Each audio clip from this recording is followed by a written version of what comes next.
अस्सलामुअलैकुम everyone, welcome back in Gul's kitchen. उम्मीद है आप सब अल्लाह ताला के करम फजल से बिल्कुल ठीक है। और रमज़ान हमारा सडनली एंड हो गया। आई मीन टू से कि हम लोग तो एक्सपेक्ट कर रहे थे कि 30वां रोज़ा होगा, लेकिन 29 रोज़े पे ही लाइक ऐलान कर दिया गया कि कल ईद है। ये हमारा लास्ट अफ्तार है और पूरी अफ्तार रूटीन है जिसको मैंने शूट किया था, लेकिन अभी मैं सेंड ही नहीं कर पाई। डेफिनेटली 29 रोज़े को ये शूट हुआ था, तो मैं एक्सपेक्ट कर रही थी कि कल रोज़ा है तो कल कर देंगे, इसलिए मैं लेकिन सडन ये ऐलान हो गया कि जी कल तो ईद है। और इसीलिए मैं आप लोगों के लिए आज इस जो हमारी अफ्तार रूटीन है इसको अपलोड करूँ ताकि आप सबसे पहले हम बना रहे हैं कोफ्ता पुलाव। कोफ्ता बनाने का जो तरीका है और इसकी रेसिपी मैं ऑलरेडी आप लोगों से शेयर कर चुकी हूँ, उसका लिंक आपको आई बटन में मिल जाएगा, वहाँ से देखकर सीख सकते हैं। बाकी यहाँ पे मैंने व्लॉग को बहुत ही शॉर्ट कर दिया है और किसी दिन मैं आप लोगों के लिए प्रॉपर जो कोफ्ता पुलाव है उसको मैं शूट करूँगी ताकि आप लोग उसको प्रॉपरली सीख सकें। तो मैंने यहाँ पे पानी ऐड कर दिया है और चावलों को डाल दिया, उसके साथ ही नमक को एडजस्ट कर दिया है ताकि नमक पता चल जाए कम या ज़्यादा ना हो। और हमारा जो कोफ्ता पुलाव है वो आलमोस्ट लास्ट स्टेज पे है। मैंने जानबूझकर इस अफ्तार को बहुत ज़्यादा शॉर्ट किया है ताकि हम शॉर्ट सा पूरा मेन्यू डिस्कस कर सकें। और यहाँ पे जो पुदीना है उसको मैं थोड़ा सा स्प्रेड कर रही हूँ। पुदीने की खुशबू बहुत अच्छी आती है। लाइक अगर आप भी किसी पुलाव में ऐड करना चाहें, you are most welcome to add. Okay, और यहाँ पे तैयार हो रहा है जो चिकन पकोड़ा है, उसका मसाला। पहले हम उसको मैरिनेट कर रहे हैं और इसको थोड़ी देर के लिए रख देंगे। इसका जो कंप्लीट रेसिपी प्रोसीजर है वो भी बहुत जल्द आप लोगों को मिल जाएगा।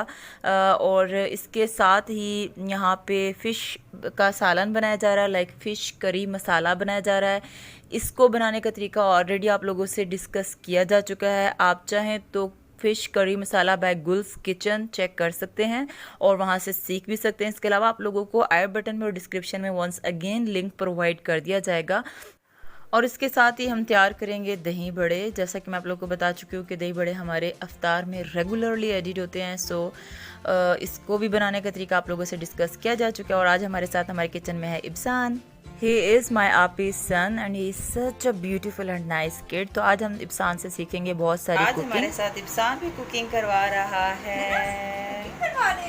इब्सान, इब्सान, इब्सान,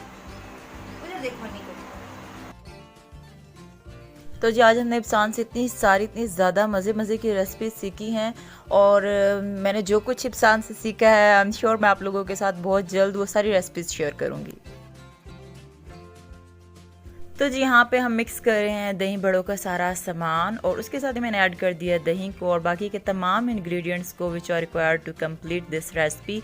और इसके नेक्स्ट हम बनाने जा रहे हैं क्रीम चाट। बेसिकली आज भाई भी आए हुए हैं और भाई का जो लास्ट अफ्तार भी हमारे साथ है, सो भाई को क्रीम चाट बहुत पसंद है, so I decided to make this. और इसके लिए मैं यहाँ पे सबसे पहले कट करूँगी खजूरें और बाकी का तमाम रिक्वायर्ड फ्रूट। इसकी रेसिपी मैं ऑलरेडी आप लोगों से शेयर कर चुकी हूँ। डेफिनेटली आपको लिंक आई बटन और डिस्क्रिप्शन में प्रोवाइड कर दिया जाएगा, आप जाके वहाँ से सीख सकते हैं। इसके अलावा आप क्रीम चाट बाय गुल्स किचन लिख के भी सर्च कर सकते हैं। और इसके साथ ही हम बना रहे हैं, लाइक फ्राई कर रहे हैं अपना चिकन पकोड़ा। इसकी रेसिपी इंशाल्लाह मैं जल्द आप लोगों के साथ शेयर करूँगी। और बहुत ही आसान है, बहुत मज़े का है। लाइक वो बनाने के बाद जो सम टाइम लोग डिस्कस करते हैं कि ये जूसी नहीं है या ये अंदर से थोड़ा कच्चा फील हो रहा है, इस तरह का कोई इशू आपका नहीं होगा। एंड आई बेट आपको ये बहुत मज़े का लगेगा। सो बस आपने करना ही है कि आप हमारे साथ कनेक्टेड रहें और हमारे चैनल को ऐसे ही मोहब्बत देते रहें और लोगों के साथ स्प्रेड भी करते रहें ताकि मज़ीद भी लोग इसी तरह से चीज़ों को सीख सकें। और यहाँ पे हमारा चिकन पकोड़ा बन गया। उसके साथ ही हम लोगों ने आलू वाले पकोड़े भी बनाए हैं और हमारी ये दोनों चीज़ें ऑलमोस्ट कंप्लीट हो गई। इसके साथ जितनी चीज़ें बनाई थी कुछ को मैं शूट कर पाई हूँ और कुछ को मैं जल्दी में शूट नहीं कर पाई हूँ। सारा मेन्यू, सारा इफ्तार आप लोगों के सामने है, जिसके अंदर क्रीम चाट, दही बड़े, चिकन पकोड़ा और बाकी की तमाम चीज़ें हैं। उम्मीद है आप लोगों को ये सब मेन्यू अच्छा लगा होगा। और देखते हुए आपने इसको एंजॉय भी किया होगा। बाकी one of my fellow was asking me कि हम किस तरह से जब खाना बनाते हैं तो उसके अंदर नमक को एडजस्ट कर सकते हैं।